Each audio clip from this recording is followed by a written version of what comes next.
bersyukur dan berterima kasih untuk pagi hari ini. Kami boleh dapat melepaskan segala kesibukan kami, melepaskan segala pekerjaan kami, dan kami boleh dapat bersekutu bersama dengan Tuhan pada pagi hari ini. Terima kasih untuk kehadiran-Mu di tengah-tengah kami, boleh melawat kami oleh puji-pujian, menyegarkan jiwa kami, dan saatnya kami akan duduk diam dan mendengarkan kebenaran suara firman-Mu. Berbicaralah kepada kami semua yang hadir pada pagi hari ini melalui tuntunan kuasa Roh Kudus, sehingga kami boleh dapat menangkap sesuatu daripada firman-Mu, dan itu membangun iman kami. Kami hidup semakin hari serupa dan segambar dengan Kristus. Demi di dalam Yesus Kristus kami datang dan berdoa. Haleluya. Amin.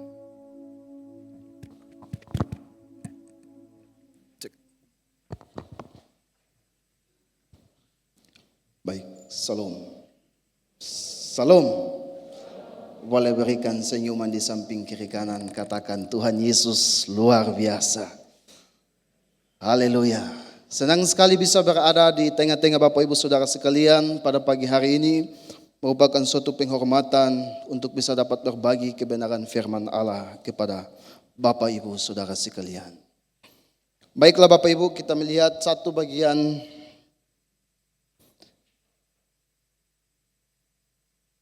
tema yang akan saya bagikan kepada Bapak Ibu Saudara sekalian pada pagi hari ini adalah jamulah Tuhanmu dengan baik.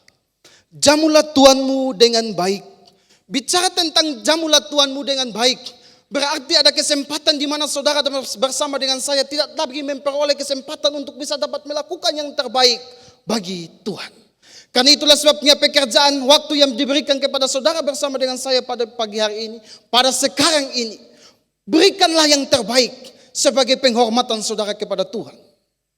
Karena hari ini saudara dan saya hanya memiliki hari ini. Besok dan seterusnya Bapak Ibu, itu adalah waktunya Tuhan. Itulah sebabnya ketika saudara bersama dengan saya mencoba untuk menjamahkan tangan kita terhadap hari esok, disitulah kita mulai jenuh, disitulah kita mulai frustasi, disitulah kita mulai stres. Karena kita mencoba untuk mengambil bagian, mengambil haknya Tuhan. Hari esok itu bukan milik saudara bersama dengan saya, itu adalah miliknya Tuhan. Karena itu saudara dan saya hari ini hanya punya kesempatan. Karena itu setiap kesempatan yang saudara bersama dengan saya peroleh, maksimalkan semaksimal mungkin dan berikan penghormatan saudara kepada Tuhan. Jamulah Tuhanmu saudara bersama dengan saya pada pagi hari ini. Jamulah Tuhanmu dengan baik. Jikalau saudara adalah seorang singer, seorang pelayan, berikanlah pelayanan saudara kepada Allah yang terbaik. Beberapa orang beranggapan bahwa nanti tunggu dulu kalau sudah mulai tua baru bertobat, baru mulai melayani Tuhan. Sekarang Bapak Ibu, kesempatan saudara yang peroleh hari ini, berikanlah yang terbaik kepada Tuhan. Masa muda saudara Tuhan berhak untuk mendapatkannya. Jangan memberikan sisa daripada hidup saudara. Berikanlah yang terbaik kepada Tuhan. Dia layak mendapatkan masa muda saudara. Dia layak mendapatkan yang terbaik kepada saudara. Jamulah Tuhanmu dengan baik. Saudara, saya mengajak saudara untuk kita merenungkan satu bagian firman Tuhan. Mari kita buka Alkitab sama-sama di dalam Markus pasal yang ke-14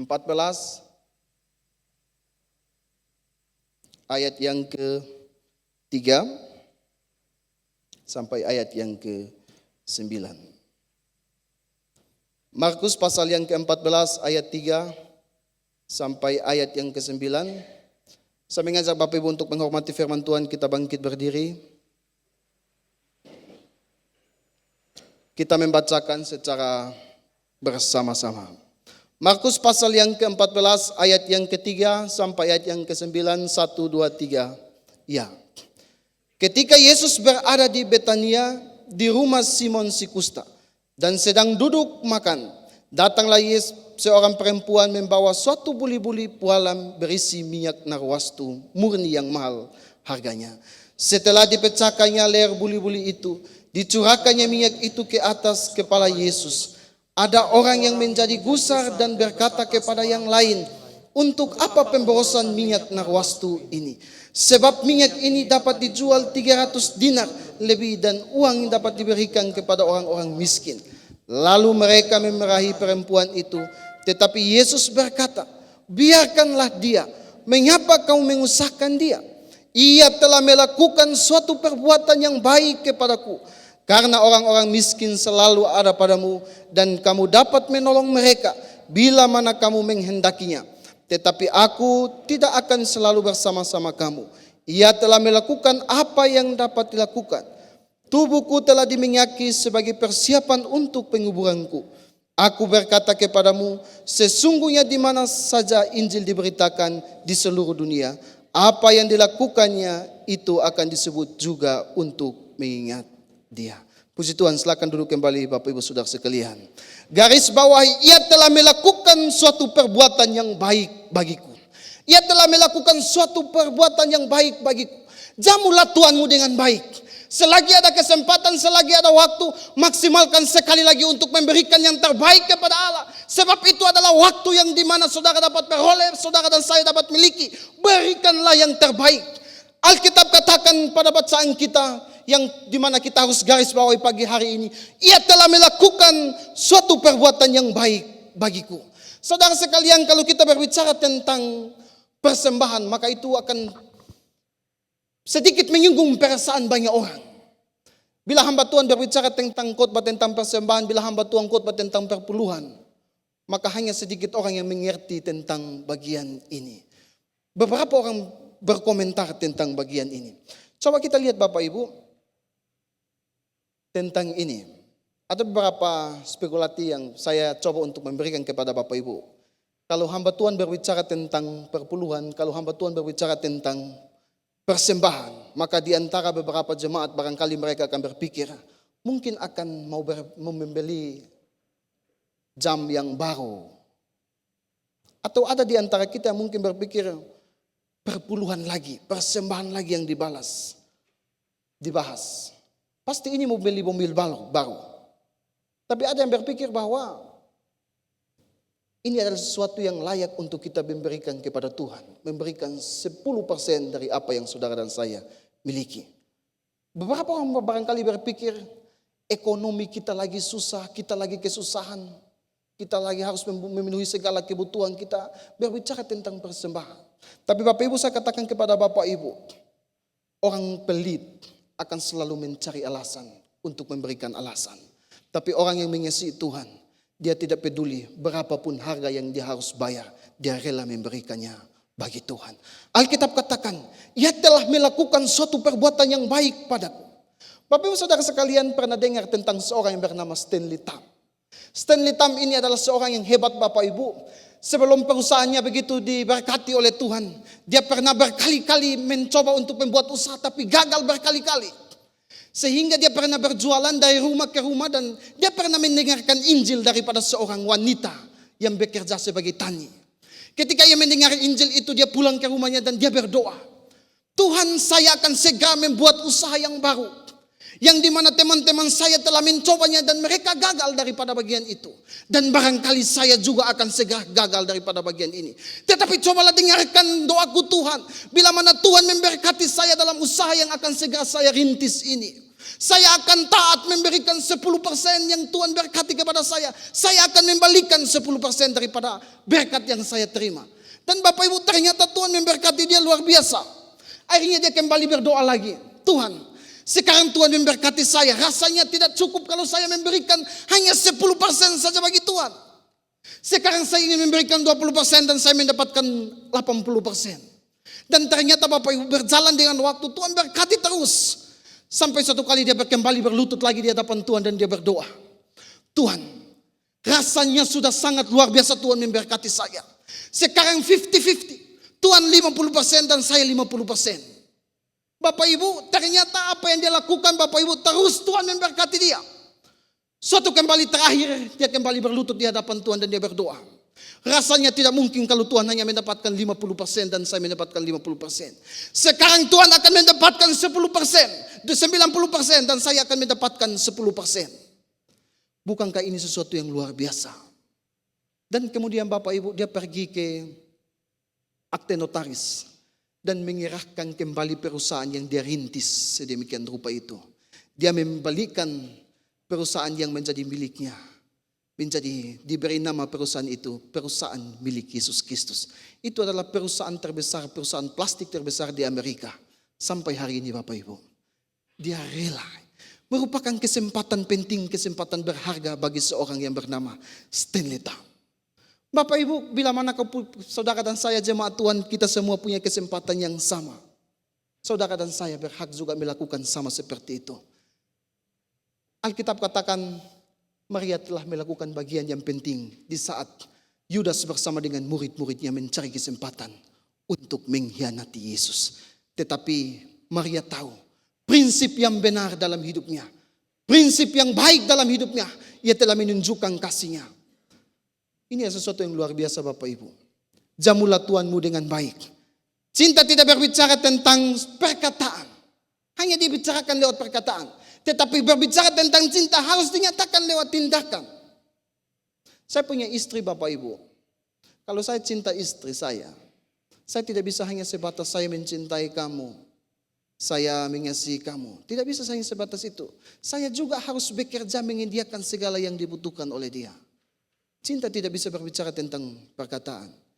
Itulah sebabnya Bapak Ibu, kalau dalam bimbingan pranikah, salah satu syarat yang harus dipenuhi adalah harus bekerja. Suami harus bekerja. Ya. Jadi Bapak Ibu, cinta bukan berbicara tentang perkataan, tetapi harus dinyatakan dalam tindakan. Dan itulah yang dilakukan oleh seorang yang bernama Maria. Saya suka dengan pernyataan C.S. Lewis ini. Dia berkata begini Bapak Ibu, persembahan kita seharusnya tidak hanya diberikan dari kelebihan, tetapi harus menjadi bagian dari pengorbanan yang tulus. Selanjutnya dia berkata bahwa jikalau persembahan kita Bapak Ibu kita memberikan dari kelebihan kita, itu bukanlah suatu pemberian, suatu persembahan. Kalau pemberian itu, persembahan itu harus diberikan, harus diupayakan. Dan itu dinamakan sebagai persembahan. Beliau menjelaskan begitu. Billy Graham seorang penginjil terutama berkata begini, Allah tidak melihat seberapa besar kita memberi, tetapi seberapa besar kasih yang kita berikan kepada Tuhan. Kalau saudara dan saya datang memberi banyak tapi dengan bersungut-sungut, itu persembahan sebesar apapun tidak berfaedah bagi Tuhan. Tapi kalau engkau memberi dengan sedikit tapi engkau merelakan hatimu, engkau merelakan dengan pemberian itu berguna.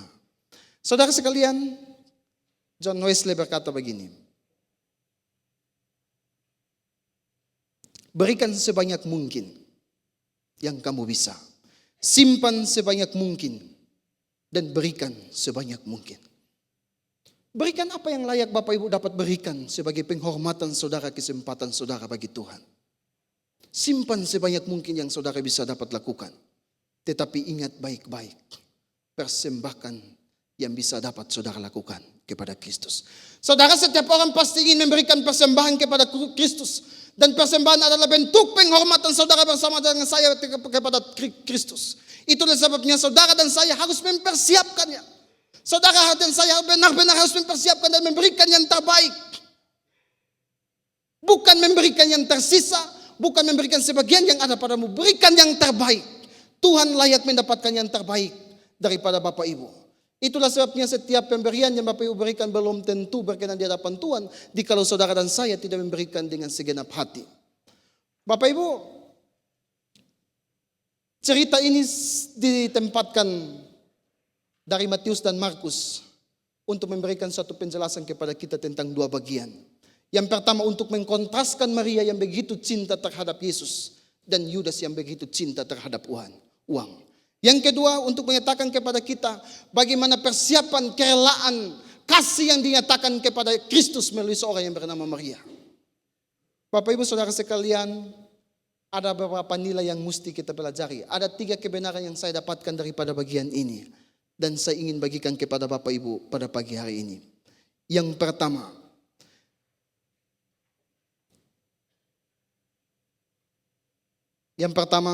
apa yang berkenan di hadapan Tuhan belum tentu dipandang baik oleh orang lain. Apa yang berkenan di hadapan Tuhan, belum tentu berkenan baik di hadapan manusia. Bapak Ibu, ketika kita coba untuk melakukan segala sesuatu untuk menyenangkan, mendatangkan kesukaan bagi kesenangan Tuhan, beberapa orang di antara kita barangkali tidak tertarik, tidak suka dengan apa yang kita lakukan. Dan memang itu betul, itu terjadi dalam gereja. Tetapi ingatlah baik-baik Bapak Ibu bahwa gereja lah bukanlah tempat untuk saudara dan saya mempromosikan diri. Saudara dan saya, gereja bukan tempat untuk dapat mempromosikan diri. Ingat baik-baik, tempat bukanlah tempat yang tepat untuk mendatangkan pujian bagi saudara dan saya. Tempat yang tepat untuk mendatangkan hormat dan kemuliaan bagi nama Tuhan. Karena itulah sebabnya Bapak Ibu, jika saudara bergereja, bergerejalah dengan baik. Kesempatan yang saudara peroleh hari ini, gunakan maksimal mungkin untuk beribadah kepada Tuhan. Gunakan semaksimal untuk beribadah kepada Tuhan. Dalam Matius yang gusar dan menegur perempuan itu adalah murid-murid.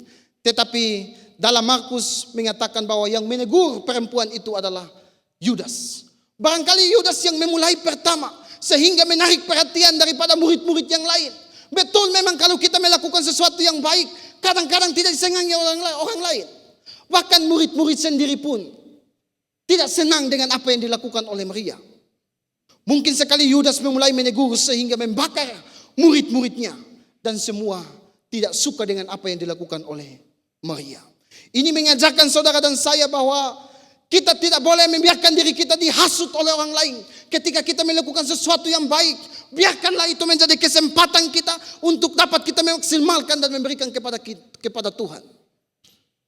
Maria telah mengambil bagian penting dalam kehidupannya. Bagian yang berharga di dalam hidupnya. Ia rela memberikan yang terbaik kepada Tuhan.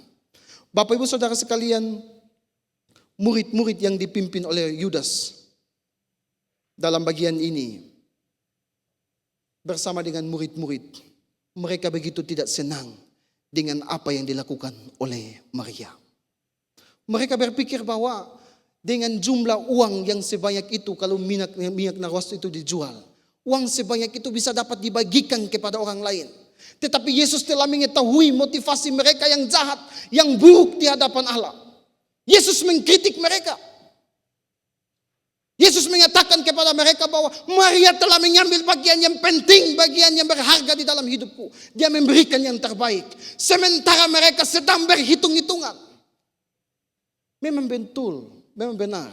Dikala orang mencintai uang, apapun kesempatan yang diperoleh, selalu bagaimana caranya supaya bisa dapat mendatangkan keuntungan bagi diri mereka. Untuk memuaskan keinginan daging mereka. Tetapi Maria yang telah mengambil bagian penting tidak mempersoalkan apa untungnya dia. Kalau dia mempersembahkan kepada Kristus, apa yang akan dia peroleh daripadanya, dia tidak pernah memikirkan soal itu. Ingat saudara bahwa Tuhan berhak mendapatkan yang terbaik daripada hidup saudara. Jangan bermain dengan hidup yang saudara peroleh hari ini. Jikalau saudara seorang pelayan, seorang penatua dan lain sebagainya, jemaat, mari kita memberikan yang terbaik. Mari kita memberikan yang terbaik. Sebagai jemaat Tuhan, mari kita semua harus aktif. Bapak Ibu, dalam pertandingan sepak bola, dikala kita diberi kesempatan untuk menonton, kadang-kadang kita terlalu pintar untuk menilai. Tapi bila mana kita terjun di dalam, tidak semudah yang seperti yang kita lantarkan. Memang semua jemaat harus begitu. Bapak Ibu, kenapa jemaat mudah sekali untuk bisa memberikan komentar kepada majelis, memberikan komentar kepada hamba Tuhan, harus begini, harus begini. Karena mereka tidak ada pada posisi itu. Kalau mereka mengambil bagian, semua mengambil pada bagian pada masing-masing bagiannya. Semua akan aktif. Mereka tidak akan memusingkan diri untuk memberikan komentar kepada jemaat yang lain. Jemaat yang bertumbuh adalah jemaat yang harus memusatkan semua pikiran perhatiannya kepada Kristus. Tidak mudah terprovokasi. Tidak mudah terprovokasi. Merasa diri dirugikan oleh gereja. Saudara, ingat, memberi banyak tapi bersungut-sungut, Tuhan tidak berkenan. Memberi sedikit tapi memberikan dengan kerelaan. Saudara, siapa yang pernah berpikir bahwa apa yang akan Maria peroleh setelah dia memberikan seluruh yang dia tabung selama ini? Barangkali dia telah berusaha menabung itu untuk masa depannya, untuk hari tuanya mungkin barangkali. Dia tidak pernah berpikir, Tetapi yang dia tahu ini adalah kesempatan berharga, inilah kesempatan penting. Ini adalah suatu penghormatan untuk saya dapat memberikan kepada Tuhan. Kapan lagi saya bisa mendapatkan kesempatan berharga untuk dapat memberikan kepada Tuhan? Ini adalah momen yang tepat. Ini adalah kesempatan yang tepat untuk dia dapat memberikan kepada Tuhan. Dan Tuhan memuji apa yang dilakukan oleh Maria. Ukuran persembahan bukanlah berbicara tentang untung dan rugi. Tetapi bila mana saudara memberikan dengan kesungguhan hati. Maria melakukan tindakan kasihnya dengan rendah hati. Ini terlihat dari ayat yang ketiga.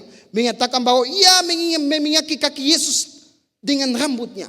Maria memberikan banyak tetapi memberi dengan rendah hati. Bapak ibu saudara sekalian, ada beberapa orang Kristen yang barangkali di dalam gereja.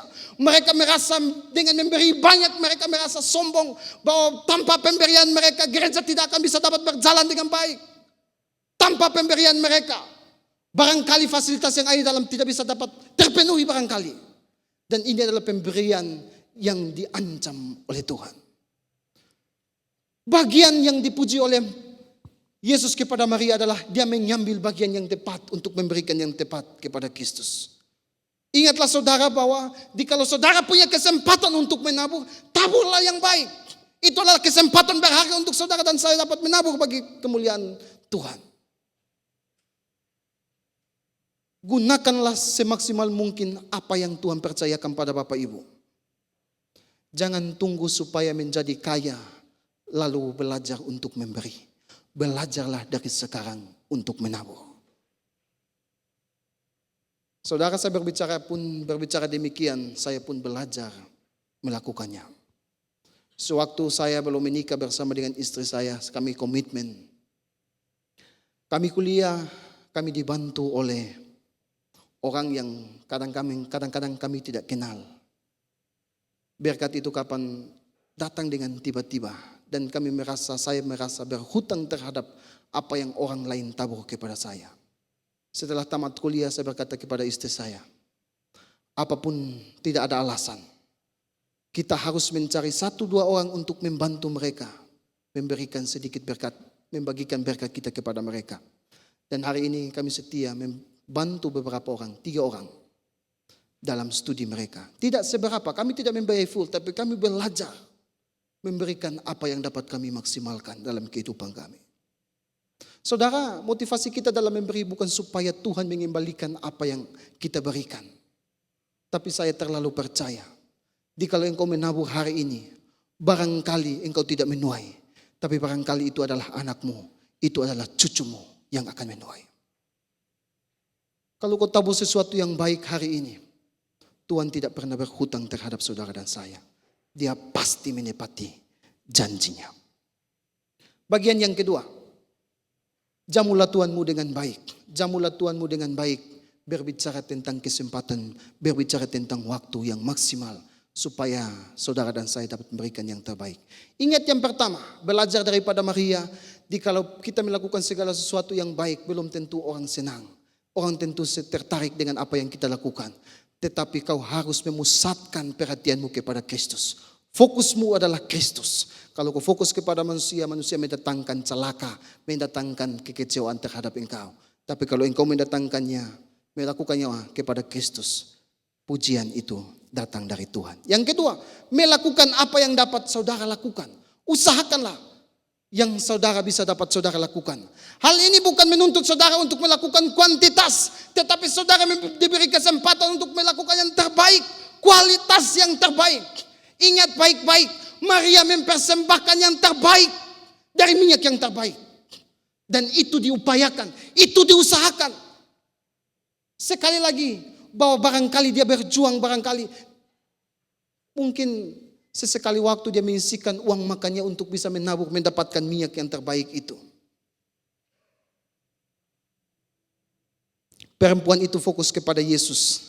Dan momen unik bersama dengan Yesus adalah kesempatan yang berharga bagi Maria. Sementara Yudas mempersiapkan segala sesuatu untuk mencari celah, mencari kesempatan untuk bisa dapat menjual Yesus. Saudara, minyak narwastu itu kalau bila dijual itu itu seharga dengan satu budak.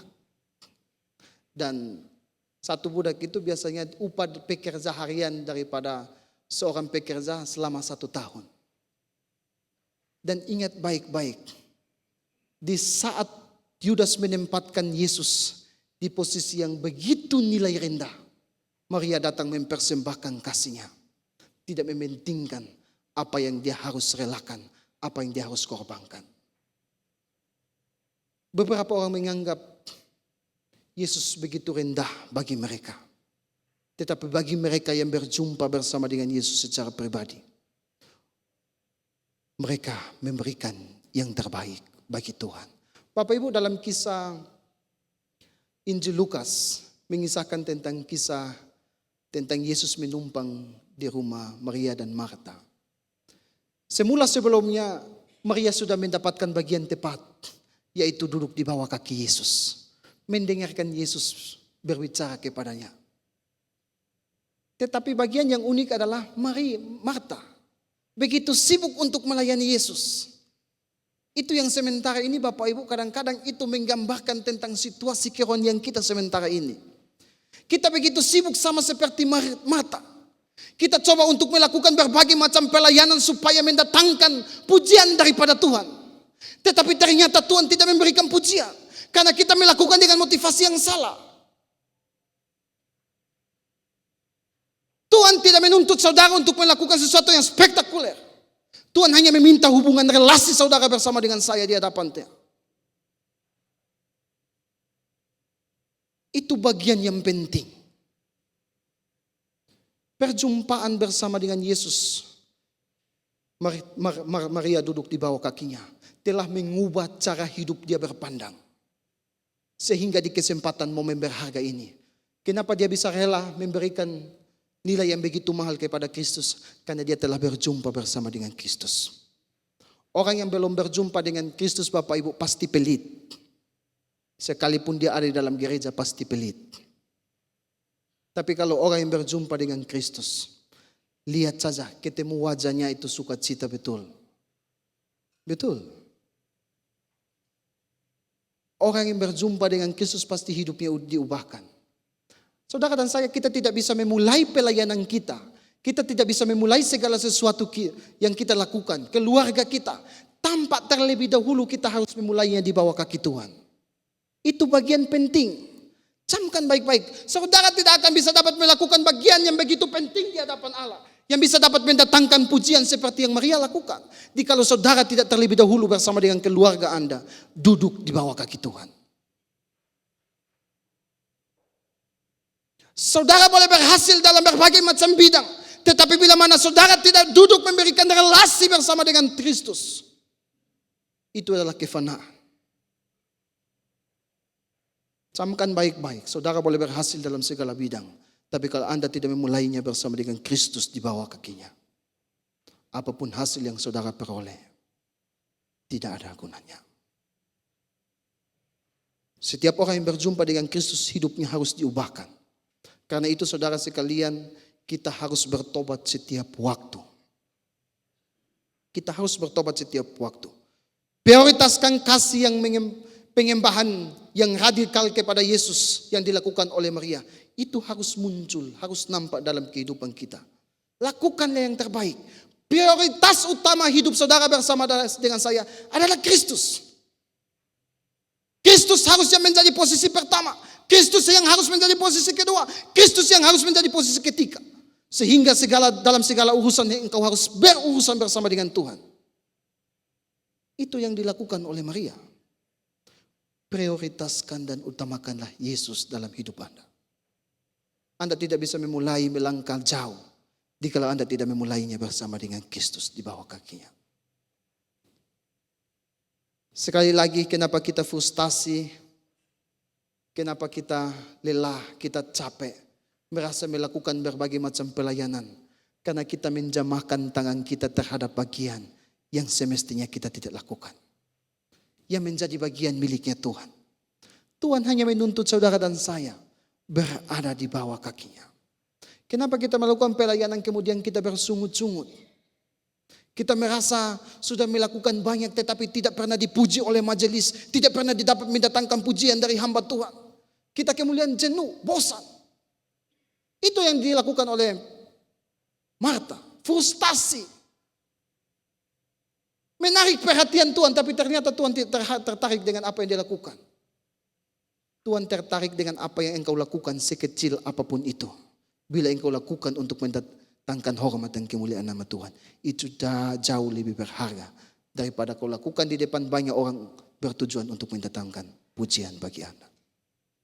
Ini poin penting untuk saudara dan saya kita pahami. Jamulah Tuhanmu dengan baik. Ini adalah kesempatan untuk saudara dan saya. Jamulah Tuhanmu dengan baik. Berikanlah yang terbaik kepada Kristus. Apakah hari ini Yesus masih menjadi prioritas hidup saudara? Tuhan menjadi prioritas hidup saudara. Apakah waktu-waktu ibadah masih prioritas dalam hidup saudara? Ataukah jam olahraga saudara, pekerjaan saudara, karir saudara, uang menjadi prioritas dalam hidup saudara? Ini bukan saya berbicara kepada Bapak Ibu bahwa Bapak Ibu tidak boleh bekerja. Bapak Ibu harus bekerja. Bahkan kalau boleh lebih banyak menghasilkan uang banyak lagi. Tapi saudara harus tahu menempatkan mana yang prioritas yang pertama. Tuhan berhak untuk mendapatkan waktu yang terbaik Bapak Ibu. Tuhan berhak untuk mendapatkan waktu teduh bersama dengan keluarga saudara.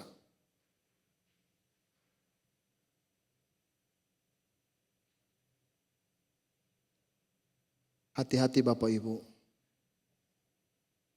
Salah satu hal yang membuat akhir-akhir ini orang begitu bangga dengan kesibukan. Kalau ditanya kenapa anda ibadah, sibuk. Saudara, iblis sedang memakai satu kalimat ini untuk mendatangkan perpecahan dalam rumah tangga. Relasi hubungan suami istri itu makin dekat itu bila ada di dalam Tuhan. Bukan berarti ada di luar Tuhan. Makin dekat saudara, suami istri dekat dengan Tuhan, makin dekat pula saudara dalam Tuhan. Prioritas utama saudara haruslah Tuhan yang pertama. Harus Tuhanlah yang kedua. Belajar daripada Maria.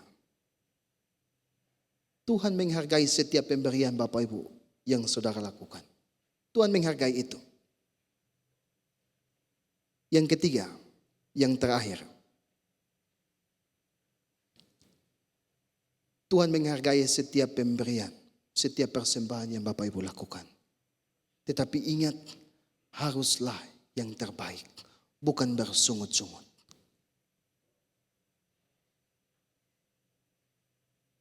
Haruslah yang terbaik. Maria tidak memikirkan apa saja yang bisa dia dapatkan setelah ia memberikan persembahan itu kepada Tuhan. Dia tidak berpikir seperti itu. Tetapi yang kesempatan yang dia peroleh, dia tahu ini adalah kesempatan untuk dapat menabur yang terbaik kepada Tuhan. Inilah kesempatan terbaik untuk dia dapat menabur kepada Tuhan. Karena ini adalah menjadi bagian berharga yang bisa dapat dia persembahkan kepada Tuhan. Tuhan senang dengan persembahan penyembahan saudara. Karena itu saudara dan saya harus dapat melakukan yang terbaik. Kalau kita bernyanyi kepada Tuhan, bernyanyilah dengan baik. Beribadahlah dengan baik. Tuhan senang dengan semua apa yang Bapak Ibu saudara lakukan kepada Tuhan. Karena itu Tuhan berhak untuk mendapatkan yang terbaik daripada Bapak Ibu. Saudara-saudara, tindakan apa yang akan saudara dan saya abadikan dalam hidup saudara? Tindakan yang memuliakan Kristus? Ataukah tindakan pengkhianatan terhadap Kristus? Mari kita merefleksikan diri kita pada pagi hari ini. Sudahkah kesempatan terbaik kita berikan kepada Tuhan? Sudahkah penghormatan kasih kita yang terbaik kita berikan kepada Tuhan? Ataukah itu hanya sebatas rutinitas?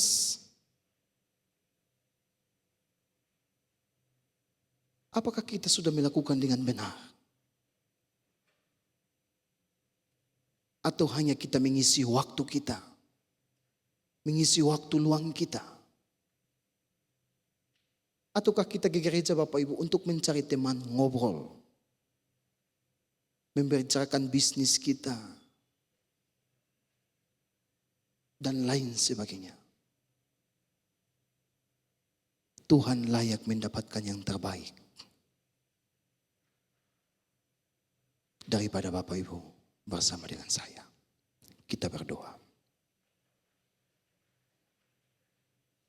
Kami bersyukur dan berterima kasih buat pagi hari ini. Hamba-Mu sudah selesai berbicara, penuh dengan keterbatasan dan kelemahan. Tetapi kiranya Roh Kudus yang Tuhan karuniakan dalam hati kami masing-masing memampukan kami dan menolong kami sehingga kami dapat menangkap jauh lebih daripada apa yang hamba-Mu sampaikan pada pagi hari ini. Lebih daripada itu memotivasi kami untuk kami hidup serupa dan segambar dengan Engkau. Kami terus menyerahkan hidup kami dan kami merelakan hidup kami untuk dipakai untuk kepentingan kemuliaan nama-Mu. Mengucap syukur dan berterima kasih di dalam nama Yesus. Haleluya. Amin.